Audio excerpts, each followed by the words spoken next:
நாங்கள் மரண்டள்ளி பாலவோடு தாலுக்கா தருமபுரி டிஸ்ட்ரிக்கு. எங்களுக்கு இடுப்பு வலி வந்துருச்சு. ஹாஸ்பிட்டலுக்கு போயிருந்ததுனால ஹாஸ்பிட்டல் 2-3 ஹாஸ்பிட்டல் பார்த்தோங்க. இடுப்பு வலி அதிகமாக இருந்ததுனால சர்ஜரி பண்ணணும், அதாவது நல்லாகும், இல்லாட்டி ஆகாது இந்த இடுப்பு வலி அப்படின்னு சொன்னாங்க. எங்கள் தம்பிக்கிட்ட சொன்னேன், இது மாதிரி சர்ஜரி பண்ண சொல்கிறாங்க, என்னென்ன பண்ணலாம் அப்படின்னு கேட்டேன்.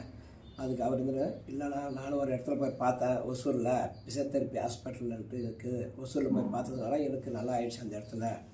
நீங்கள் போய் வேணும்னா அந்த இடத்துல உங்களுக்கு காட்டுறேன், வந்து பாருங்கள் அப்படின்னு சொன்னார். அதனால் நான் அந்த சிங்க செக் பண்ணி பார்த்துங்க. செக் பண்ணி பார்த்தோன்னா இது ஒன்றும் பிரச்சனை இல்லை, நல்லா பண்ணிக்கலாம்னு சொன்னாங்க மேடமு. நல்லா பண்ணிக்கலாம்னு சொன்னதுனால நான் ட்ரீட்மெண்ட் எடுத்தேன். ட்ரீட்மெண்ட் எடுக்கும்போது எனக்கு 25 நாள் உங்களுக்கு அதெல்லாம் கம்மி 25 நாள் போகணும்னு சொன்னாங்க.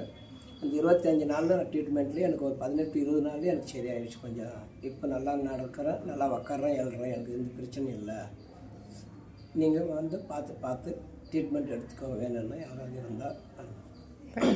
Thank you sir.